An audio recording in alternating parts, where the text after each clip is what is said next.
안녕하세요. 하루를 여는 하늘의 귀한 양식 만나방송의 박정현 목사입니다. 3월 31번째 날 아침 성도님들과 함께 나눌 하나님의 말씀은 잠언 22장 15절의 말씀입니다. 아이의 마음에는 미련한 것이 얽혔으나 징계하는 채찍이 이를 멀리 쫓아내리라. 아이들의 마음에는 미련한 것이 얽혀 있다고 했습니다. 이게 아이들만 그렇겠습니까? 나이를 많이 먹더라도 이것이 다 풀리지 않고 미련한 것이 있는 경우가 있죠. 그럼 어떻게 해야 되는가? 성경에서는요, 징계하는 채찍이 이를 멀리 내쫓는다고 했습니다.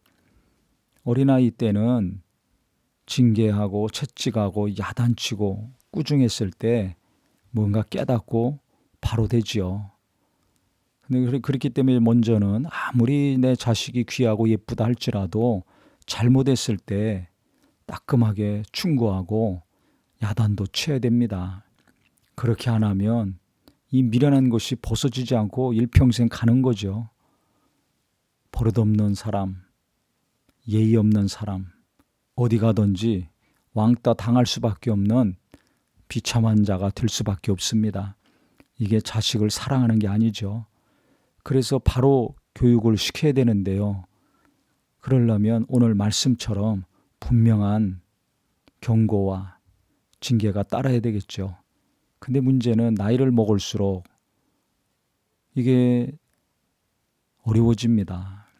청소년이나 청년이나 장년이 됐는데도 미련한 경우가 있습니다. 이것이 아주 부모의 마음을 답답하게 할 때가 있습니다. 그럼 어떻게 해야 됩니까? 뻔히 아닌데 그렇다고 할 경우도 있습니다. 제대로 파악을 못하고 주장하면서 우길 때도 있죠. 본인이 잘못 생각하고 있는데 그걸 깨닫지 못하고 본인이 잘못 보고 있는데 그걸 알지 못할 때 어떻게 해야 됩니까? 때릴 수도 없고 야단칠 수도 없습니다. 그러면 더 역효과가 나죠. 그럴 때는요, 기도를 많이 해야 될 것이고 그 다음에는 대화를 좀 깊이 해야 됩니다. 답답하고 속 터지고 열불이 나더라도요, 1시간이건 2시간이건 한 번, 두 번 해서 끝나지 않고 계속 하다 보면 나중에 하나님이 깨닫게 하시더라고요. 그래서 나중에는 자기가 생각한 것이 잘못된 거구나 라는 것을 깨닫고 조금씩 미련한 것에서 벗어나게 됩니다.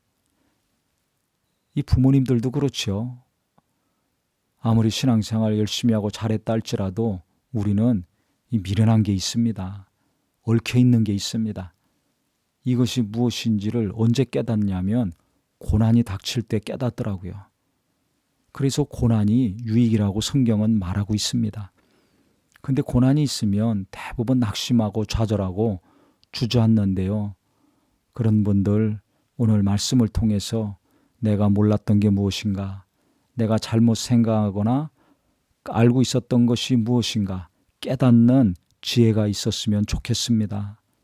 그래서 크고 작은 어려움을 통해서 깨달을 때 빛이 들어오고, 빛이 들어왔을 때 내가 잘못한 것이 무엇인지, 어둠에 속했던 것이 무엇인지를 알아가지고 가면 갈수록 온전한 사람이 되겠죠. 그래서 우리 성도님들은 나부터 미련한 것이 하나 둘씩 떠나가고 온전해지려고 깨어서 노력하심으로 우리를 만나는 사람들, 또 우리 자녀들이 우리의 기도와 깊은 대화와 또 지혜로운 꾸중과 징계를 통해 가지고요, 자식들이 온전케 되고 또 청년들이 온전케 되고 나도 온전케 되어서 무엇보다 가정이 든든히 서고 교회도 하나님의 은혜 가운데 든든히 세워갈 수 있는 귀한 성도님들 다 되시기를 예수님의 이름으로 축원합니다. 하나님 아버지, 인간이 미련한 게 너무나 많습니다. 나이가 어릴수록 이것이 더 심한데 뭐 좀 안다고 넘어가는 것이 아니라, 또 자만하거나 똑똑하다고 칭찬할 것이 아니라 잘못하고 있는 거, 깨닫지 못하는 거, 우리가 나이에 따라 지혜롭게 깨닫게 하는 부모요 어른들 되게 하여 주시옵소서.